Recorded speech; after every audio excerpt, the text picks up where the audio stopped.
थे मनोना धाम। अब आप लोग तो अच्छी तरह से जानते ही होंगे कि मनोना धाम हम गए थे, और ये मनोना धाम के आने जाने के चक्कर में एक हफ्ता पूरा तो ऐसा निकल गया, और कुछ आप लोगों के पास हम मैसेज वगैरह पहुंचा नहीं पाए। और दोस्तों, मैसेज पहुंचाना क्या था कि बहुत से हमारे मतलब पब्लिक लोग कमेंट कर रहे हैं कि आपकी माता जी जाने वाली थी काजल के पास, क्या हुआ। तो हम फिलहाल आप लोगों से ये बता दें, हमारी माता जी फिलहाल पहुंच तो गई हैं, लेकिन बम्बई नहीं, गुजरात में है हमारे भाई के पास। जो हमारे भैया, हमारा भाई जो है मतलब कुछ मन्नत रखे थे, वहाँ पर बजरंगबली का एक बहुत महत्वपूर्ण मंदिर है, और उसमें वो सोने का उनका मूर्त बना है, और वहाँ पर हमारे भाई साहब छोटा वाला कुछ मन्नतें मांगे थे, तो वो बालाजी महाराज कौन कुछ बजरंगबली वो मन्नत हमारे छोटे भाई का पूरा कर दिए। उसके बाद वो घर आया था होली में त्यौहार मनाने के लिए, लेकिन मम्मी को भी साथ लेकर गया है। मम्मी बोली कि हमको बम्बई जाना है, गुजरात तक ले चलो, फिर वहाँ से हमको बम्बई का सफ़र करा देना। तो हमारे भाई को याद आया, तो हमारा छोटा भाई बोला कि मम्मी आप जैसे गुजरात तक जाएंगी, मतलब बम्बई तक, ऐसे पहले गुजरात चलिए, आप हमारी मन्नत को पूरा कराइए, उसके बाद बम्बई चले जाना। तो दोस्तों, अभी मम्मी हमारी 3-4 दिन की सफ़र करके गई हैं, उनका पूरा शरीर पूरा मतलब झुलू गया है, ट्रेन में सफ़र करके गई हैं। उनका एज भी 60-65 साल के करीब से मतलब ऊपर ही जा रहा है, तो इसीलिए मतलब बता रही थी बहनी बहुत हमके दर्द होत बा हाथे गोड़े कमरी में, और थोड़े दिन आराम करबे, ओकरे बाद मन्नत उन्नत पूरा हो जाई, तब जाबे हम काजल के मिले। तो दोस्तों, उसके बाद काजल से मिलने के लिए हमारी मम्मी जाएगी, अभी थोड़ा वो रेस्ट कर रही है, बेड रेस्ट कर लेगी, और उसके बाद थोड़ा सा आराम कर लेगी, और हमारे छोटे भाई साहब का मन्नत पूरा कर लेगी, तो वो दोस्तों जाएगी हमारे भैया के घर काजल से मिलने के लिए।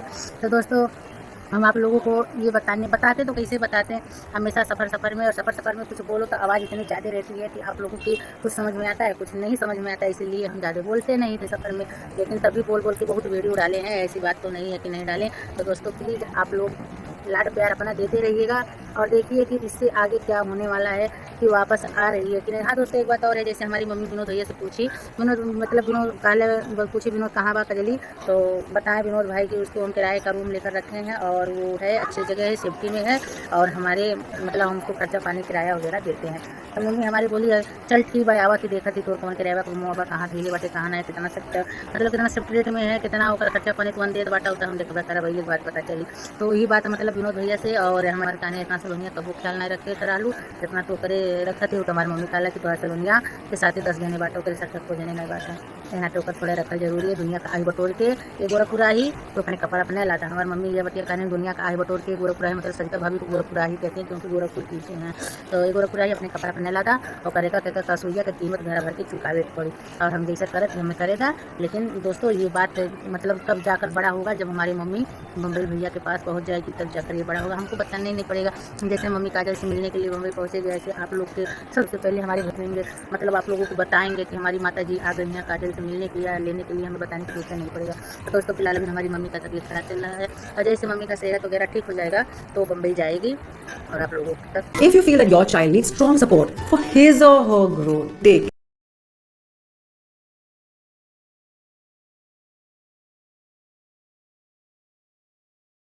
आएंगे कि हमारी माता जी आ गई हैं काजल से मिलने के लिए, लेने के लिए, हमें बताने की जरूरत नहीं पड़ेगा। तो दोस्तों, फिलहाल अभी हमारी मम्मी का तबीयत खराब चल रहा है, और जैसे मम्मी का सेहत वगैरह ठीक हो जाएगा तो बम्बई जाएगी, और आप लोगों तक ये मैसेज हम ज़रूर पहुँचाएँगे। और दोस्तों, मनोहरा धाम का सफ़र हमारा अच्छा भले बीता, और 24 घंटे खड़े लाइन में होने के बाद तो गुरु जी का दर्शन हुआ। 3 घंटे के बाद लाइन में खड़े होने के बाद खाटू श्याम का दर्शन हुआ। और हम आप लोगों से बता देंगे कि जो मनोहरा धाम गया उसका जीवन सफल है। वहाँ के जो मतलब महंत जी, जो गुरु जी हैं, पता नहीं क्या उनके हाथों में कैसा जादू है दोस्तों, कि पानी को छुए अमृत बन जाता है। हकीकत में रियल में आंखों देखी बात हम आप लोगों से बता रहे हैं, कि उनके सामने एक बच्चा मतलब 8-10 साल का था, बचपन से नहीं बोल रहा था। उसके पिताजी बोले कि गुरुजी हमारा बच्चा बचपन से नहीं बोल रहा है, जन्म से नहीं बोल रहा है, और गूंगा पैदा हुआ है। गुरुजी तुरंत डब्बे के पानी लिए, उसमें मंत्र मारे और फूंक लगाए, ढक्कन में पुराए, बेटे के गले में डाले एक ढक्कन पानी, और बोलो जय श्री श्याम। बच्चा तुरंत बोला जय श्री श्याम। रियल कहानी दोस्तों, उतनी समय हम लाइन और भीड़ में खड़े थे, हम मोबाइल अपना मतलब उनके आगे तक नहीं कर पाए कि हम वो वीडियो बनाकर हम पब्लिक को दिखाएं कि वो महान जी गुरु जी कितने पहुँचे। वो समझ लीजिए विष्णु भगवान का दूसरा अवतार है खाटू श्याम, खुद उनके शरीर पर आकर इस मतलब जनता का सेवा कर रहे हैं। कृष्ण भगवान ये वरदान दिए थे खाटू श्याम को कि जो बेसहारों का सहारा बनना और जो कमज़ोरों का तुम्हारे द्वार पे जो तुमसे सहारा लेने आए उसको उन्नति करना, उसको ठीक करना।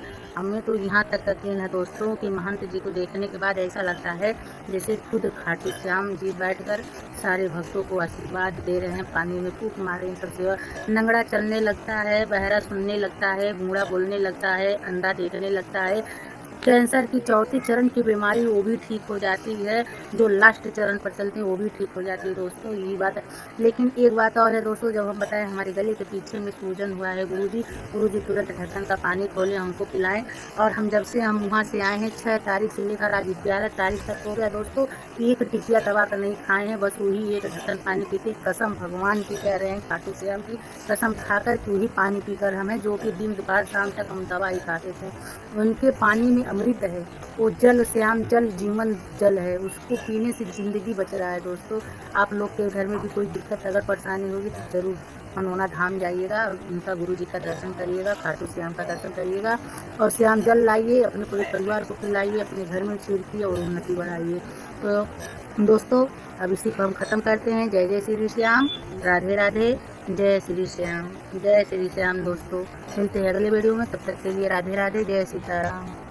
तो आपने देखा कि काजल की सच्चाई सामने आ रही हैं, किस तरह श्रद्धा मैडम के हस्बैंड काजल के रहने खाने का व्यवस्था कर रहे हैं, जिससे साफ पता चल रहा है कि भाई काजल बहुत जल्द सलोनी की ज़िंदगी में एंट्री करने वाली है। क्योंकि अगर ऐसा नहीं रहता तो भाई श्रद्धा मैडम के हस्बैंड का कोई भी फ़र्ज़ नहीं बनता है कि वो काजल के रहने का, खाने पीने का व्यवस्था करें। और यूँ कहें तो इस तरह से काजल का रहना सलोनी के लिए खतरा से कम नहीं है, क्योंकि जब भी राज और सलोनी में लड़ाई झगड़े होंगे, इसका फ़ायदा श्रद्धा मैडम के हस्बैंड उठाएंगे, खुशी उठाएगी और वापस से राज काजल के पास चला जाएगा, क्योंकि काजल अभी भी राज के नाम से ही बैठी हुई है।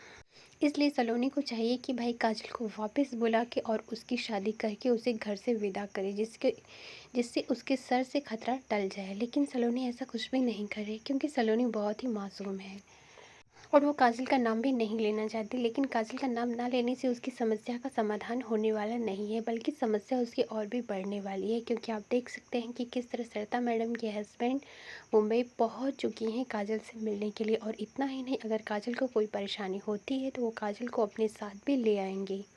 और आप खुद से सोचिए कि काजल किस हक से श्रद्धा मैडम के सास के पास रहेगी। भाई इसी हक से रहेगी कि वो राज की पत्नी है और राज ने उससे शादी किया था। और राज और सलोनी में जब तक प्यार है तब तक तो सही है, लेकिन जैसे ही लड़ाई झगड़े किसी चीज़ को लेकर होते हैं, राज बहुत ही जल्दी बदलने वाला इंसान है और वो बदल के वापस काजल के पास ही जाएगा। फिर सलोनी की ज़िंदगी में मुसीबतें आनी शुरू हो जाएंगी और सलोनी चाह कर भी काजल से राज को अलग नहीं कर पाएगी। और श्रद्धा मैडम के हस्बैंड ने जो भी किया है काजल के साथ बिल्कुल गलत किया है, क्योंकि ये एक तरह से काजल के साथ तो सही कर रहे हैं, लेकिन सलोनी के साथ बहुत गलत कर रहे हैं, जो कि कहीं से भी सही नहीं है।